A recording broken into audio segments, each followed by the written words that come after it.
भगवान श्री राम जी ने बताया, मरने के बाद आत्मा किसे खोजती है? माँ, बेटा या जीवन साथी को? जय श्री राम दोस्तों, गरुड़ पुराण का रहस्य जान लो, मोक्ष मिल जाएगा। दोस्तों, एक बार भगवान श्री राम जी और माता सीता जी अपने 14 वर्षों के वनवास के दौरान चित्रकूट में अपनी कुटिया में आराम कर रहे थे। उसी समय मरने के बाद आत्मा किसे खोजती है, इस विषय में दोनों के बीच एक गूढ़ संवाद हुआ। बातचीत करते करते माता सीता जी भगवान श्री राम जी से कहती हैं, हे प्रभु, मरने के बाद आत्मा किसे खोजती है? अपनी माँ को, बेटे को या फिर अपने जीवन साथी को? तब भगवान श्री राम जी कहते हैं, हे देवी सीते, आपने यह प्रश्न पूछकर समस्त मनुष्य जाति का कल्याण कर दिया है। मैं आपको इस प्रश्न का उत्तर एक अत्यंत ही कल्याणकारी कथा के माध्यम से देने जा रहा हूं।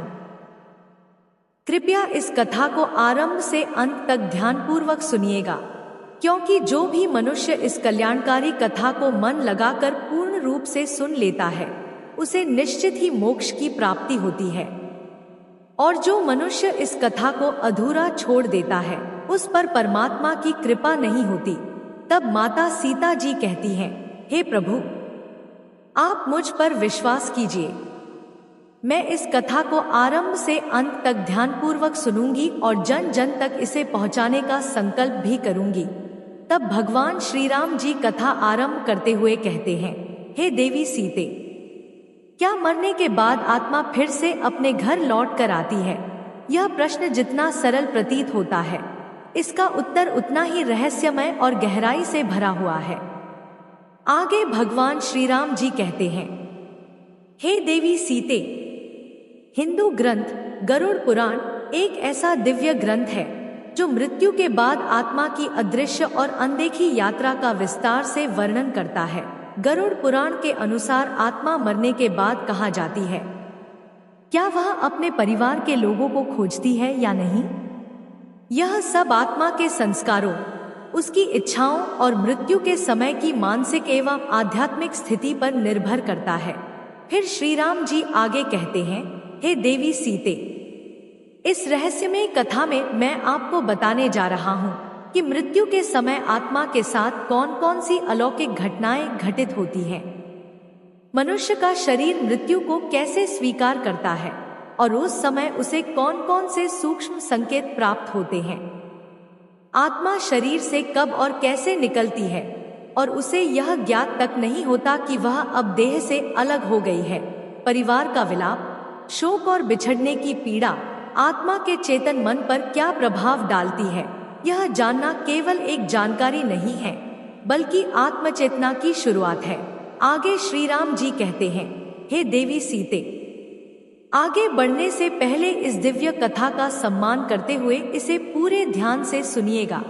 हे देवी, आत्मा की इस अदृश्य यात्रा की शुरुआत होती है अंत से, यानी मृत्यु से।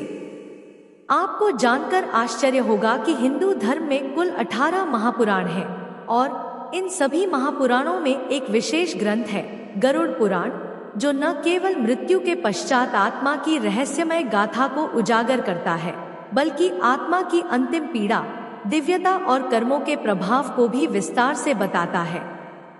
गरुड़ पुराण में लगभग 19,000 श्लोकों के माध्यम से भगवान श्री नारायण ने अपने सारथी गरुड़ देव को उस परम रहस्य को बताया है जो आत्मा की मृत्यु के बाद की अवस्थाओं को विस्तार से स्पष्ट करता है।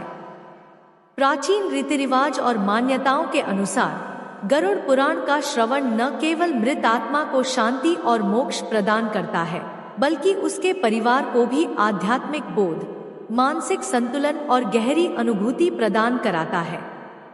आगे भगवान श्री राम जी कहते हैं, हे देवी सीते, गरुड़ पुराण में बताया गया है कि मृत्यु से कुछ समय पहले ही मनुष्य को सूक्ष्म संकेतों का अनुभव होने लगता है, जैसे कोई दिव्य शक्ति उसे पुकार रही हो या उसे अपने पूर्वजों के दर्शन होने लगते हैं। ऐसा प्रतीत होता है जैसे शरीर धीरे धीरे शिथिल हो रहा है, ठंडक सबसे पहले पैरों से आरंभ होकर सिर तक पहुंच जाती है और सांसों की गति असामान्य हो जाती है, कभी तेज कभी मंद। मृत्यु से कुछ क्षण पहले मनुष्य के चेहरे पर एक अलौकिक तेज आ जाता है, जैसे उसकी आत्मा दिव्यता से भर गई हो।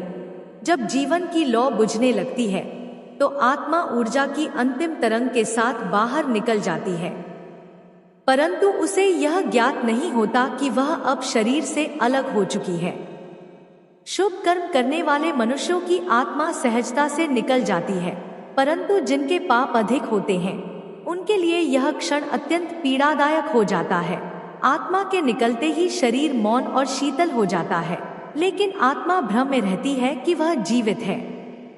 वह अपने परिजनों को देखती है, उनसे बात करना चाहती है, परंतु उसकी आवाज शून्य में विलीन हो जाती है। उसे लगता है कि यह कोई स्वप्न है, परंतु वह चेतना की एक नई अवस्था में प्रवेश कर चुकी होती है। जब घर में रोने धोने की आवाजें गूंजती हैं, तो आत्मा उन्हें चुप कराना चाहती है। वह कहती है, मैं यही हूं, पर कह नहीं पाती। वह हवा में कांपती रहती है। कुछ आत्माएं बेचैन होकर हवाओं को हिलाने लगती हैं, दरवाजे खटखटाने लगते हैं और आत्मा परिवार के स्वप्नों में उतर आती है, एक संदेश देने के लिए, एक आस देने के लिए कि मैं अपने परिजनों को शांति दे रही हूँ। यह रहस्य न केवल मृत्यु का है, बल्कि जीवन के गहन अर्थ का भी संकेत देता है।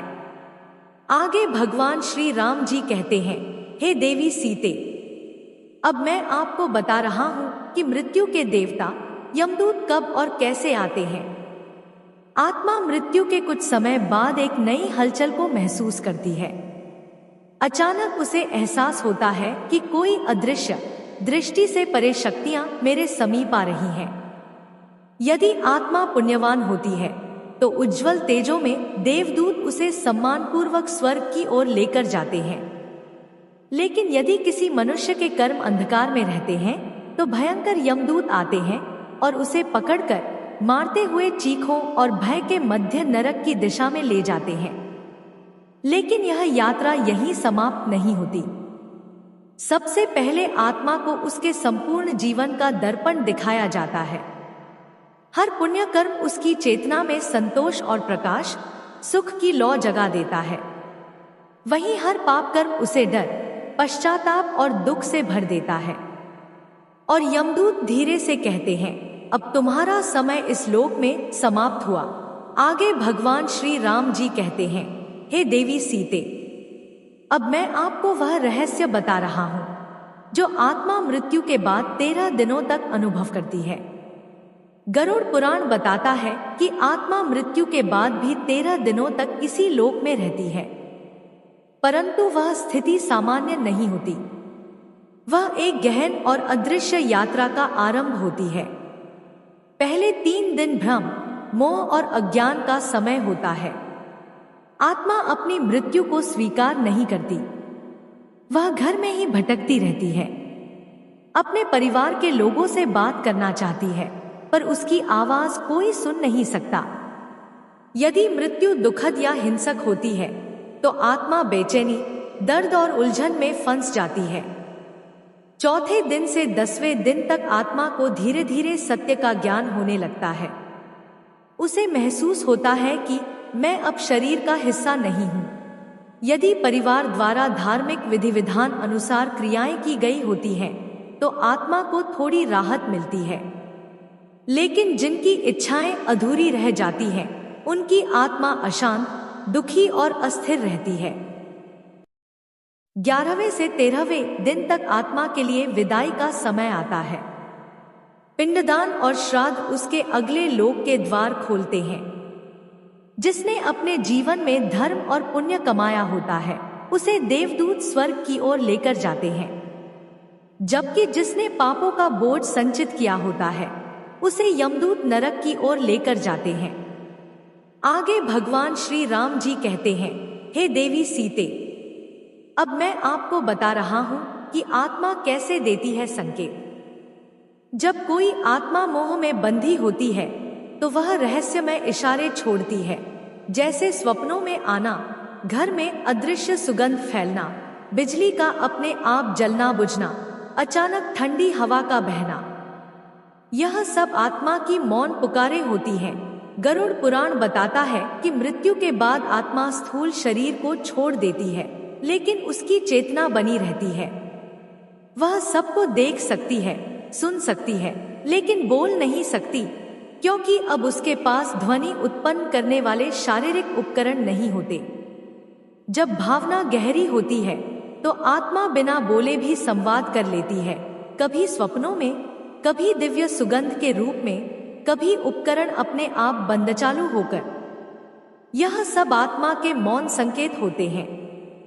मोक्ष प्राप्ति का मतलब होता है आत्मा परमात्मा में विलीन हो जाती है और फिर वापस नहीं लौटती।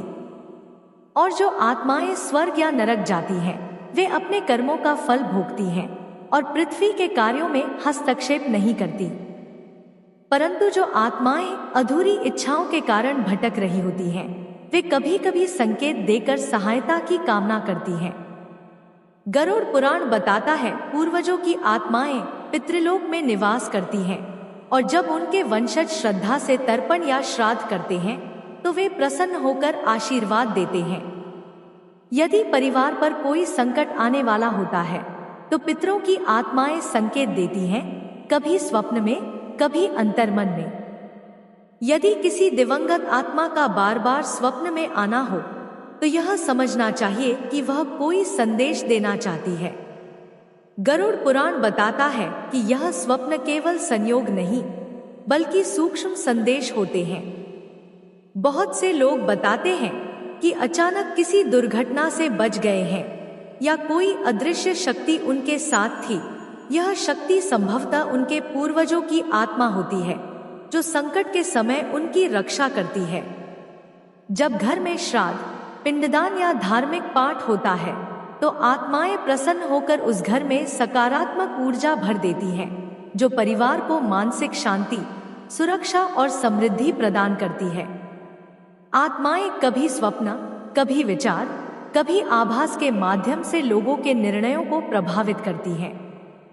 आगे भगवान श्री राम जी कहते हैं, हे देवी सीते, यह एक सूक्ष्म संवाद होता है जिसमें प्रेम, चेतावनी और आशीर्वाद छिपे होते हैं। आत्माओं को प्रसन्न करने के लिए लोगों को प्रत्येक वर्ष श्रद्धा और पिंडदान करना चाहिए।